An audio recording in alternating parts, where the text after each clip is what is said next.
Component low pressure की तरफ आती है। लैंग्वेज के माध्यम से समझते हैं, ध्यान दीजिए। चौथा पॉइंट है, 3 पॉइंट आपको मैंने अच्छे से मैंने आपको एक्सप्लेन करने की कोशिश की है विद्यार्थी। ये चौथा पॉइंट है, ग्रीष्म ऋतु में, ध्यान दीजिए,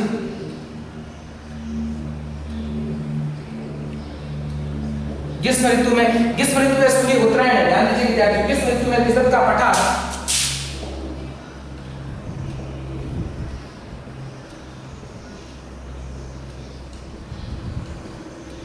अत्यधिक गर्म हो जाता है।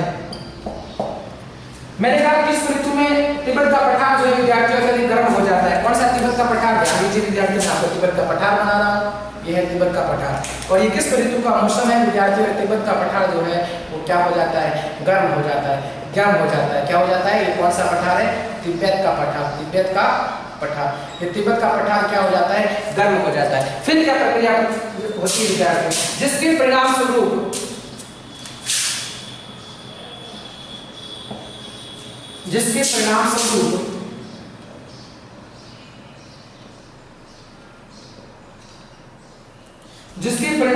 क्या होता है विद्यार्थियों? पठार के ऊपर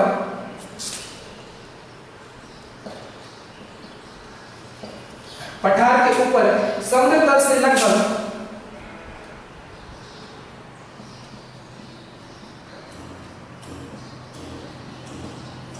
9 किलोमीटर, समुद्र तल से लगभग 9 किलोमीटर, देखो सी लेवल जो है समुद्र का लेवल, उससे 9 किलोमीटर लगभग क्या है? 9 किलोमीटर लगभग क्या है? ऊंचाई पर स्थित है। ये भाग 9 किलोमीटर ऊंचा है, इसलिए 9 किलोमीटर लगभग 9 किलोमीटर ऊंचाई पर स्थित है। क्या होता है? 9 किलोमीटर की ऊंचाई पर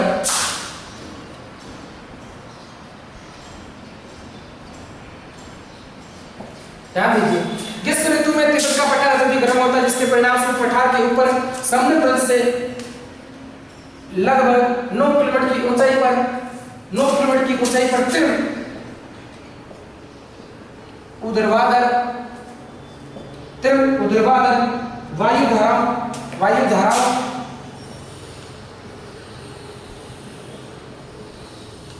तथा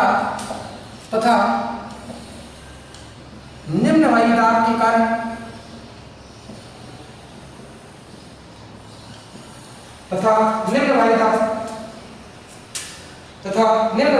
कारण क्या होता है?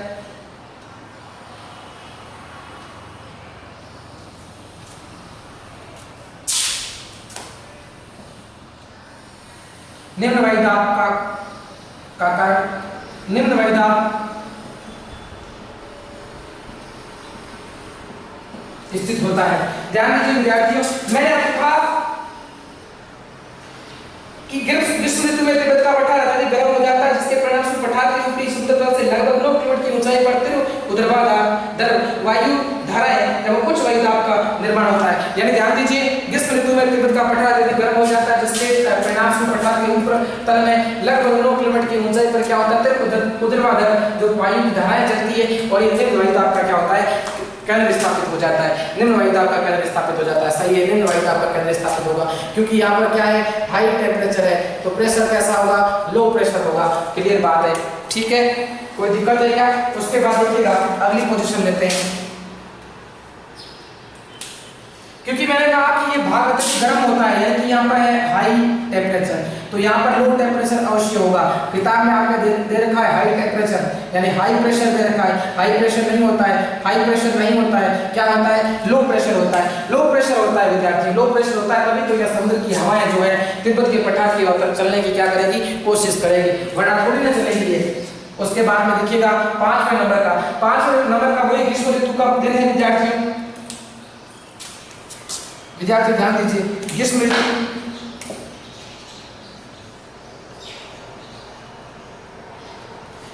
ऋतु में हिमालय के उत्तर में क्या होता है? शीतोष्ण।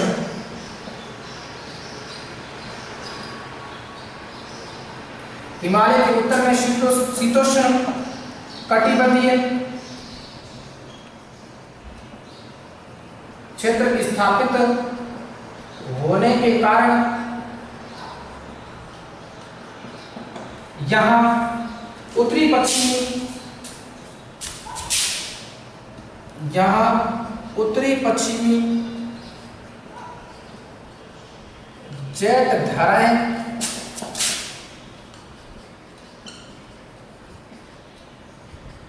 प्रवाहित होती है।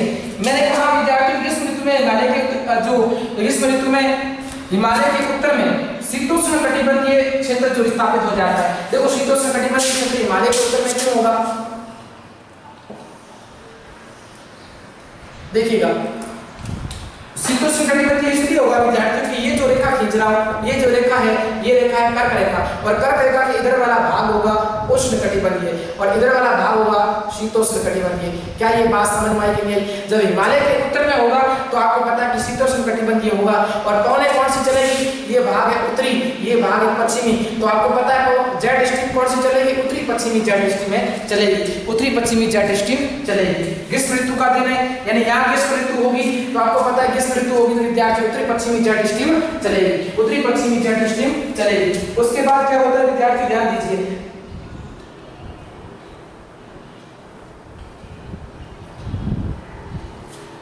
प्रवाहित होती है। ठीक उसी तरह जबकि ध्यान दीजिए, जबकि हिमालय के दक्षिण में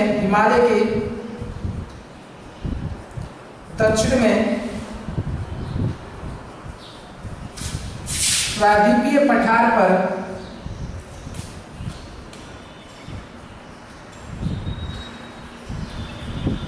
उष्णकटिबंधीय पूर्वी जेट धाराएं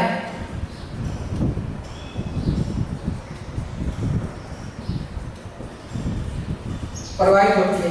पहली पोजीशन है विद्यार्थियों की ये धारा जो है इस तरफ जा रही है। दूसरी पोजीशन है विद्यार्थियों, मैंने कहा कि ये हिमालय की पूर्वी जेट धाराएं, जब पूर्वी जेट धाराएं आएगी तो इस प्रायद्वीपीय पठार की तरफ बढ़ेगी। किस तरफ बढ़ेगी? प्रायद्वीपीय पठार की तरफ बढ़ेगी। इसे लौटता मानसून कह सकते हैं, ये लौटते समय का मानसून है। और ये प्रक्रिया जो है मैंने आपको बताई दक्षिणी पश्चिमी मानसून की प्रक्रिया बताई, दक्षिणी पश्चिमी मानसून की प्रक्रिया बताई, ठीक है, दक्षिणी पश्चिमी मानसून की प्रक्रिया बताई विद्यार्थियों। तो ये आपको ग्रीष्म ऋतु में मैंने आपको कहा हिमालय के उत्तर में शीतोष्ण कटिबंधीय क्षेत्र में स्थापित ये कटिबंध क्षेत्र स्थापित होने के कारण उत्तरी पश्चिमी जेट धाराएं चलती है। कौन सी? उत्तरी पश्चिमी जेट धाराएं चलती है हिमालय के उत्तर में, क्लियर बात है। ठीक उसी तरह लेकिन प्रायद्वीपीय पठार की बात करें तो यहाँ पर कौन सी धाराएं आएगी? पूर्वी जेट स्ट्रीम आएगी। कौन सी आएगी? पूर्वी जेट स्ट्रीम, और वो कौन सी कटिबंध होगी? उष्ण कटिबंधीय होगी। कैसी होगी? उष्ण कटिबंधीय धारा होगी। तो ये मैंने आपको पांचों प्रक्रिया समझाई विद्यार्थियों। क्या ये पांचों प्रक्रिया आपको समझ में आई?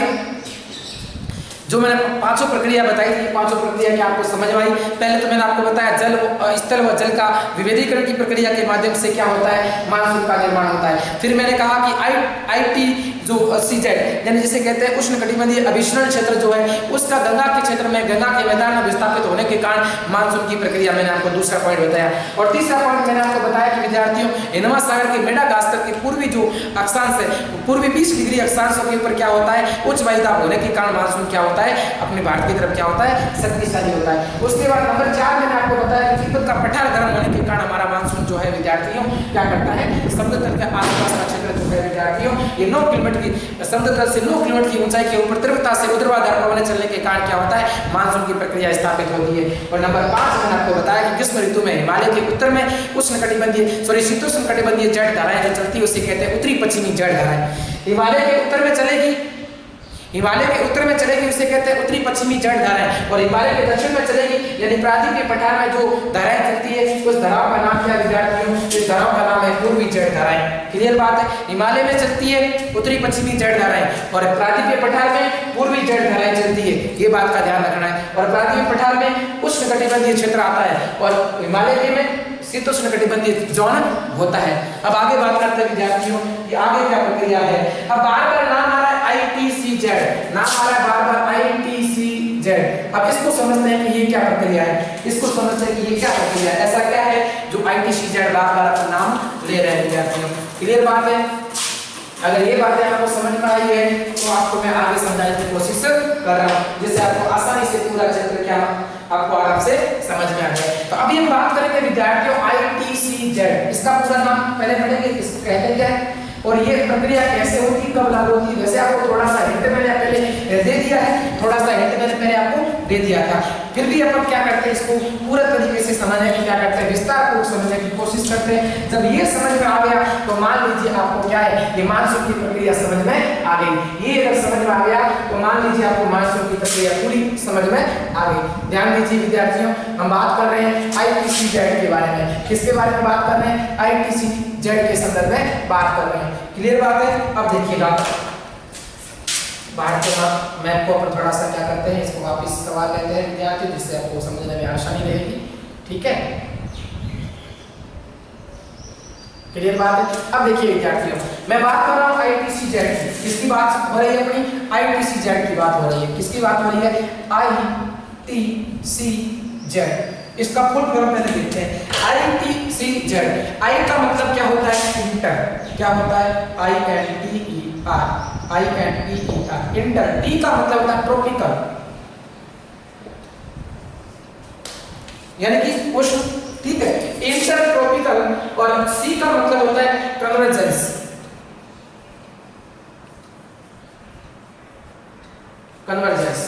और Z का मतलब होता है जोन। क्या होता है, जोन। अगर इसको हिंदी में लिखते हैं, तो नाम होता है उष्ण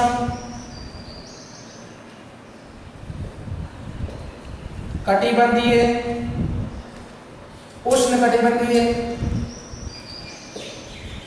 अभिसरण क्षेत्र, ये इसका हिंदी में नाम है। क्लियर बात है। अब आपको दिक्कत नहीं होनी चाहिए कि ITC-Z बार सर कह रहे हैं, ये होता क्या है। इंटरट्रॉपिकल कन्वर्जेंस जोन जो होता है उसे उष्णकटिबंधीय अभिसरण क्षेत्र कहा जाता है। अब देखिएगा विद्यार्थियों, ये क्या है,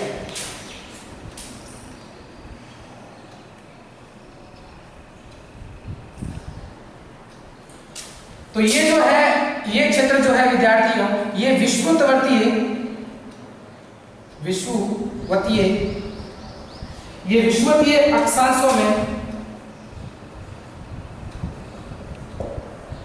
अक्षांशों में विस्तृत गर्त एवं निम्न वायुदाब का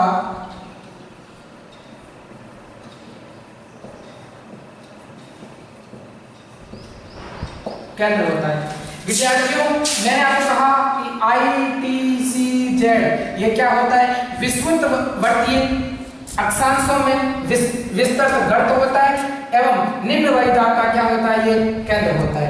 यहां तक बात समझ में आ गई। आगे देखिएगा, ये केंद्र कह सकते हैं, क्षेत्र कह सकते हैं। क्षेत्र बढ़िया रहेगा, क्या होता है, क्षेत्र होता है। ठीक है, केंद्र से बढ़िया नाम क्षेत्र रहेगा। तो मैंने आपको कहा, मैं फिर से देखिएगा, एक बार आपको लैंग्वेज के माध्यम से समझ लेते हैं, उसके बाद यहां पर ध्यान दीजिए,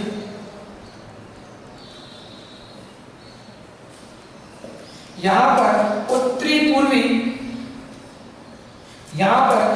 पूर्वी व दक्षिणी पूर्वी, उत्तरी पूर्वी तथा दक्षिणी पूर्वी अक्षांशों या फिर व्यापारिक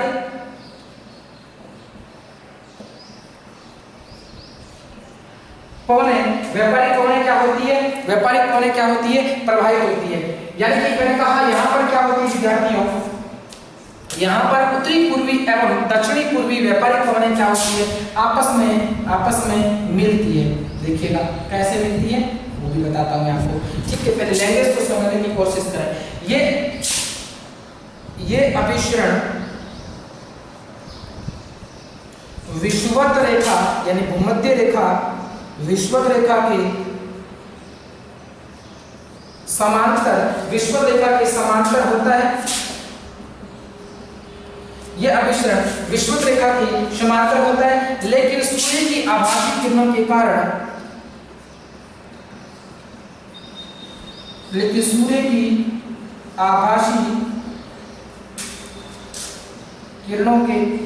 साथ साथ यह सूर्य के आभासी किरणों के साथ साथ ये क्या होता है विद्यार्थियों, उत्तर से दक्षिण की ओर, साथ साथ यह उत्तर से दक्षिण की ओर खिंचता रहता है। अब बात ये होगी हमारी ICTZ के बारे में, ठीक है। अब देखिएगा विद्यार्थियों,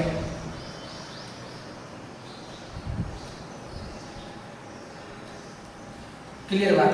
अब देखिए ITCZ जो विषुवतीय अक्षांशों में विस्तृत गर्त होता है, निम्नलिखित का केंद्र होता है। कैसे होता है देखिएगा, ध्यान दीजिए।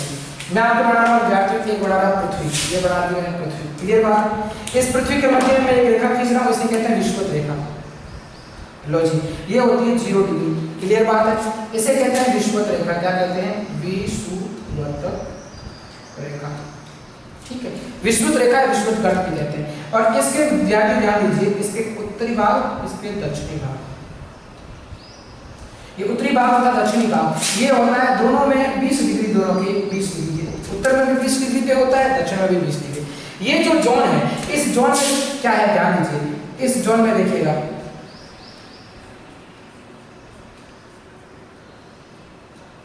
मैंने कहा कि विषुवतीय अक्षांशों में विस्तृत गर्त होता है जो निम्न वायुदाब का केंद्र होता है। देखिए पवनें किस तरफ आ रही है, यहाँ पर अगर लो प्रेशर नहीं है तो पवनें इस तरफ आती क्या? नहीं आती। तो देखो पवनें दोनों तरफ आ रही है, तो यहाँ मतलब क्या होगा?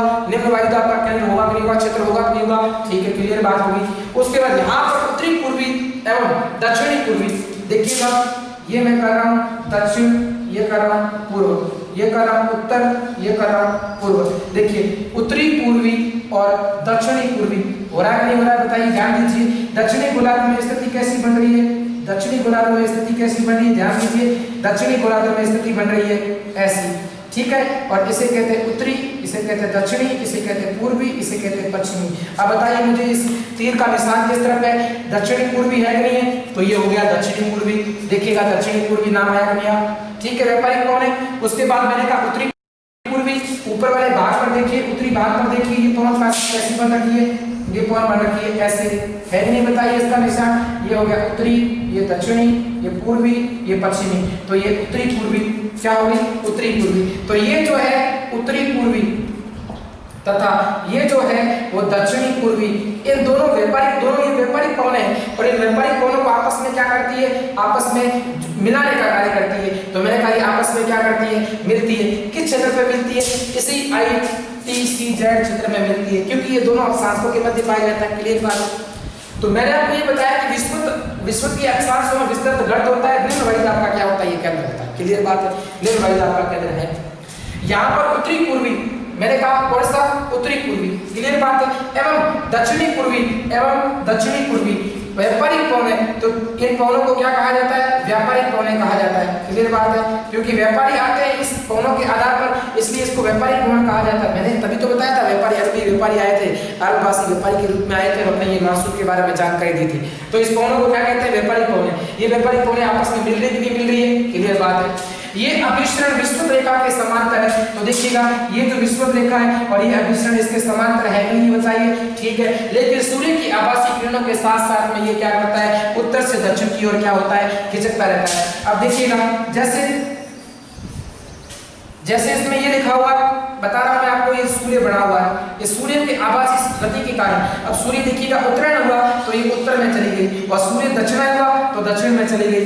ICTZ जो अंदर सूर्य की किरणें जाएगी वहां पे ये जो है, ये जोन जो है वो साफ चलता रहेगा। इसलिए उत्तर से दक्षिण की ओर क्या करेगी? सूर्य की आभासी किरणों के साथ साथ में ये क्या करेगी? आभासी गति जो किरणों के साथ साथ क्या करेगी? ऊपर नीचे उत्तर दक्षिण में खिसकती रहेगी। इसे कहते हैं ITCZ।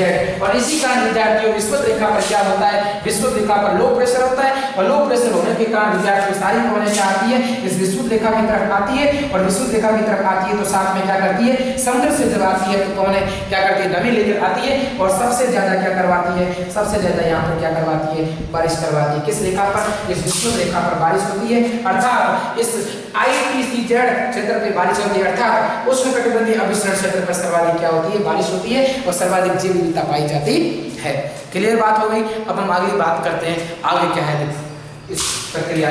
ध्यान दीजिए विद्यार्थियों, तो ITCZ के समझने के बाद में मैं आपको बता रहा हूँ कि कुछ तथ्य जो है इस तथ्यों के बारे में समझने के पर क्या करते हैं? कोशिश करते हैं।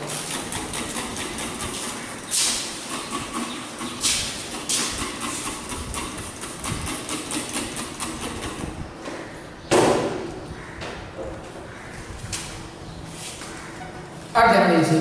तो अपन बात कर रहे हैं मानसून की प्रक्रिया। मैंने आपको मानसून की प्रक्रिया के बहुत सारे कारण बताए, रीजन बताए। आपको पॉइंट टू पॉइंट आपको समझने की क्या करना है, कोशिश करना है विद्यार्थियों।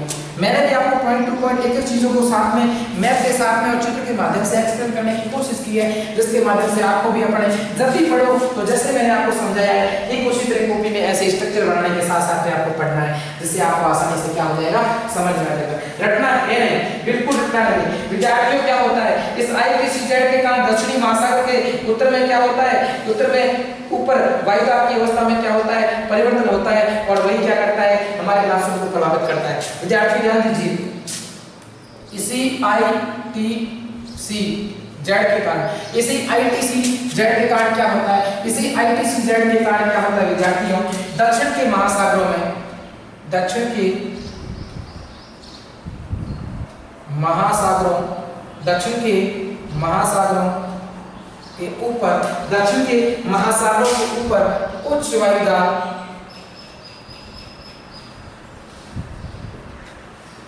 की यानी कि दाब की, उच्च वायुदाब दाब की अवस्थाओं में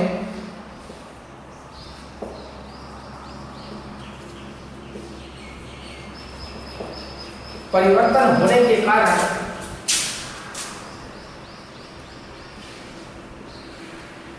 मानसून को यह क्षेत्र क्या करता है, प्रभावित करता है। अब देखिएगा, दक्षिण के महासागरों के ऊपर दाब की अवस्थाओं में परिवर्तन होगा। कई बार दाब तो होगा लो, कई बार होगा हाई। यानी कि आपको बता दो विद्यार्थियों, इस ITCZ के कारण, ITCZ के कारण क्या होता है, ये दक्षिण के जो महासागर है, दक्षिण के जो महासागर है, इन महासागरों के ऊपर क्या होता है, इस महासागरों के ऊपर क्या होता है, दाब परिवर्तित होता रहता है। कई बार लो प्रेशर होता है, कई बार हाई प्रेशर होता है। क्लियर बात। और इसी परिवर्तन अवस्था के कारण मानसून क्या होता है, हमारा प्रभावित होता है। लो होता है तो क्या होता है, अगर हाई प्रेशर होगा तो क्या होगा, दोनों अवस्थाएं समझ रहे हैं। मैंने आपको ये बताया कि दक्षिण महासागर इस ITCZ यानी उष्णकटिबंधीय अभिसरण क्षेत्र के कारण दक्षिणी महासागरों के ऊपर दाब की अवस्था में क्या होता है, परिवर्तन होता है। और इस परिवर्तन होने के कारण मानसून क्या होता है, हमारा प्रभावित होता है। अब ये परिवर्तन, इस अवस्था में परिवर्तन होने में क्या, या तो लो प्रेशर होगा या फिर हाई प्रेशर होगा। जब लो प्रेशर होगा तो क्या स्थिति बनेगी और हाई प्रेशर होगा तो क्या स्थिति बनेगी, ये अपन समझने की कोशिश करते हैं। किसके माध्यम से, ये ITCZ जो है ये हमारे क्या करती है, इस दक्षिण के महासागरों की अवस्था को क्या करती है, इसमें दाब की अवस्था को परिवर्तन करने का कार्य करती है। अब देखिएगा विद्यार्थियों, जब मैं बात कर रहा हूं दक्षिण के प्रशांत महासागर की, दक्षिण के प्रशांत महासागर, दक्षिणी प्रशांत महासागर की,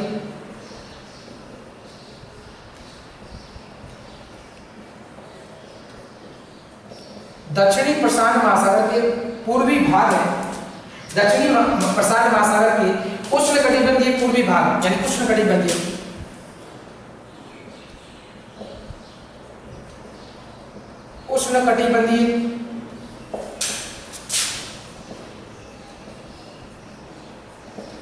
पूर्वी भाग में, उष्णकटिबंधीय पूर्वी भाग में कैसा होता है, उच्च वायुदाब होता है। अब देखो उच्च वायुदाब की प्रक्रिया समझ में,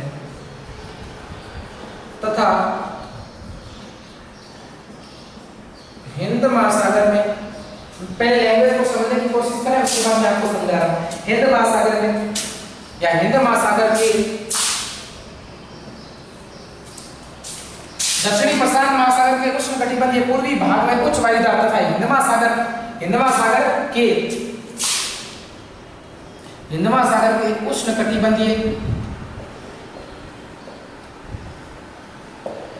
उष्णकटिबंधीय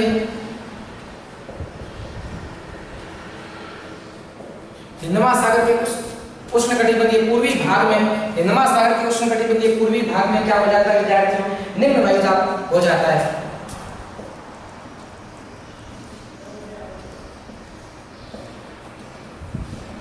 निम्न वायुदाब होता है तो इसे कहते हैं, इस प्रक्रिया को ला नीनो कहते हैं। क्या कहते हैं, ला नीनो प्रक्रिया।